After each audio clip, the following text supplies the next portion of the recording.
that I've discussed in many platforms lately. I don't know whether people get it or not, but I have started from nothing, absolutely nothing. It's not even zero, it's like minus, because I was doing something else. There was a momentum to become an engineer, and suddenly I discovered this thing that I really like. And I start doing it. But at the same time, as a kid, I also had many dreams, like common dreams. You know, I'll buy my own house and I'll buy this car, it's a luxury car. So these things were there. And now when I started following my my dream, in the sense of changing my career, I started earning money to an extent that I could actually afford all these things. What happened that while I was doing my work, I also was realizing this fact that everything that I stayed with for so many years, for like 20 years of my life, thinking that one day I'll get this and then I'll arrive, I'll be successful. Those things just stayed with me for a few days. And I very quickly got used to owning those things, and there was no excitement left. So I was like, oh, this is not the way to go. But then the only way to go is to be myopic. So another goal, but it doesn't give you anything. The entire process will bore you until unless you get something, and it will just hit you for like few days and then again. So it's like 95% of boredom and 5% of excitement. But if you do something every day that excites you, you will get all those things, you'll get the spikes in between, but at the same time you're enjoying the entire process. This is the hunger for learning that I understood. I think I would value a massive failure more than a mediocre success. But having said that, that's not my intent, why I'll do something. But the most important thing is that the whole knowledge structure of education in our schools or anything, we are taught to be so careful. We are taught to not fail. You have to succeed. That's fine. You want to succeed, you please succeed. But being careful is the problem. You need to learn how not to be careful. You need to try different things. Only then, once in like 100 times or 200 times, you'll hit on something that's completely fresh. And that's going to change everything for everybody.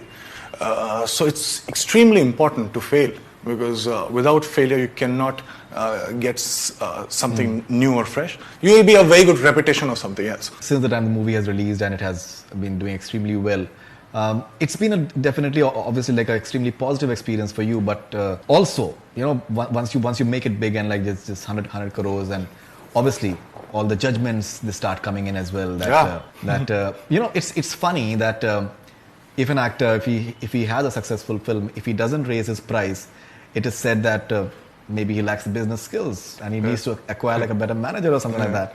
And if he does raise his price, he said that, has got arrogance. Okay, he's becoming pricey. Yeah. Is it something that how are you dealing with such things? Two things. One, if you are successful, please raise your price, because you don't know the next failure. You won't be responsible for it, but you will fail and nobody will hire you again. So make money till the time you can. Make hay while the sun shines. Okay. Having said that, fortunately or unfortunately, I had signed 5 films before Dhoni got released. Right. So I was not renegotiating my money. 3, suddenly all these negative articles are around me, talking about my tantrums and all these things, which is very funny because they don't affect me, number 1. And 2 is, I know that, I think everybody has woken up, because till now I wasn't even discussed, and now they are targeting me. So I have that quote, that Mahatma Gandhi's quote, and I've actually added 2 lines, which I also tweeted recently. Right. It's like, how do you know? What's the litmus test of knowing that you're going right? So first, people, they ignore you completely. Then they will laugh at you. Right. Then they will fight with you. Right. And then you win. Till now it was Mahatma Gandhi. I've added 2 lines. And the funny thing is, you were never bothered. Not because you are dismissive of people's opinion, but you are doing it because of something completely different. I don't want money in the sense of I don't work for money. You give it to me, I'll keep it. But if you don't give it to me, I'm still happy. So I don't work for that. You think that by doing a negative stories, people would think badly about me. I don't care. That's their headache. They need to deal with it. As far as me and my equation with my work is concerned, it is undiluted. So please don't waste your time. And apparently, you've been just changing scenes and Yeah, having suddenly. opinions on that. And Maybe I had this premonition that my film would do 100 crores, and because Rabta I was shooting 2 months back. Right. So maybe I had a premonition that this film would do, so I can do it right now. And I was throwing time. This is absurd. Because one thing that I'm craving for in each and every film, play, or TV show, that my director to come up to me and say that, no, you know what is not working?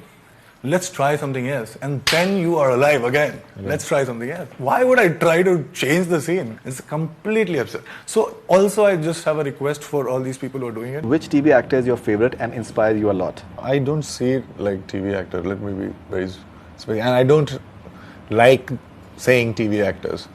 I mean, like mediums are mediums, of course, and actors are actors. These are completely two different things. And people think that, I did theatre and then I did background dancing. I was also a background dancer once upon a time. Shamak, you trained Yes. with. So I've danced behind all the stars. And theatre and then TV and then films. So this is the way I have, they say, graduated. No, it is not. Who all stars have you? Shahid Kapoor, Hrithik Roshan, Shah Rukh Khan, Salman Khan, Imran Hashmi, Interesting. Abhishek Bachchan, again, yeah. All right.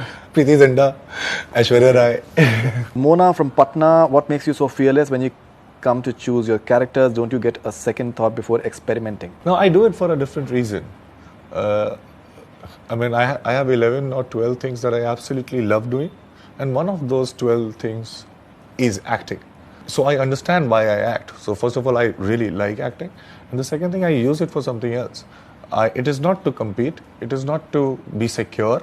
I have 11 more things, but that doesn't make this less important. I also love this. So I keep it safe. The more I diversify, the better I have to become as an actor. The better I become as an actor, the more chances of survival. Veer Singh from Patna, 3 acting tips. Observe. चारों तरफ तीनों tip यही है. Observe को listen भी याद रख सकते हैं. Akhil Thota from Hyderabad, India. What was the emotional situation of Sushant when he got 7th rank in AIEEE, where his mother was passed away recently? It was not in AIEEE, but it was in one of the engineering entrance exam which is held nationally. But yeah, it was a very overwhelming. Although AIEEE also, my rank was very good. But you know, more than anything, my mother passed away in December and 2002. And Jan was my pre-boards and of course boards and then IITs and all. And it was so unpredictable that so that happened on 13th of December. I could not understand anything for a month. I flunked my pre-boards, by the way, almost. And then suddenly in 15, 20 days, I was like, what am I doing? And I just went for it. And I cleared almost all engineering entrances. Yeah. In between, I could not understand anything. And so it was a very, how do I say, respite. You know, like, I don't have to now prove anything to anybody. Because my mother was always worried, okay, you should take care of yourself. I know there are many expectations.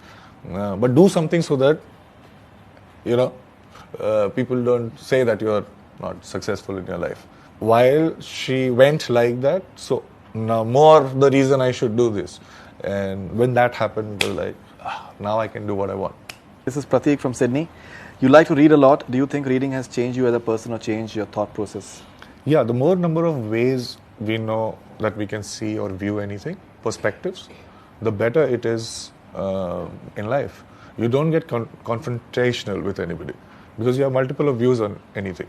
So what happens when you read a lot, those are the writers that think in your brain for that time when you're reading. So it's like renting your brain to the writer to think till the time you're reading a book, right?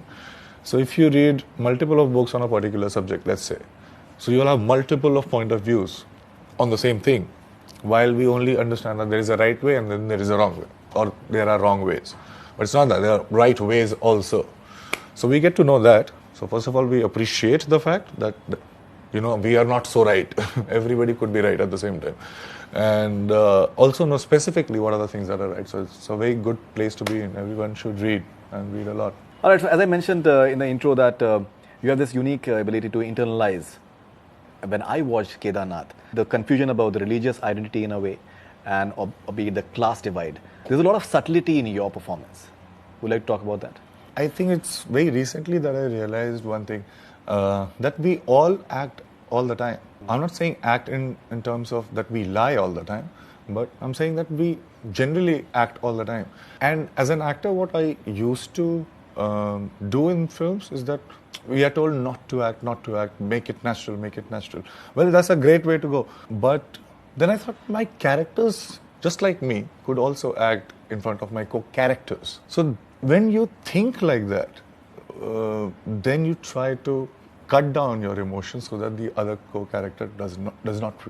If you don't want to, don't want them to know, then you're cutting down on emotions, and what you're left with on your face are just those small nuances. Wow. So this is what I understood. It was not something that I planned like that, but I understood that my characters can act in front of my co-characters. And when you do that, and when you play a character like Mansoor, who's very restrained, he actually defines his perimeter, what he cannot do. Then what gets left on his face is those small nuances. And that's exactly what he was supposed to do, basically, in the film. Okay, so the love story between you and Sara is working very nicely. How do you respond when you see people sitting in dark halls, responding to certain things happening on the screen the way you guys had intended them to?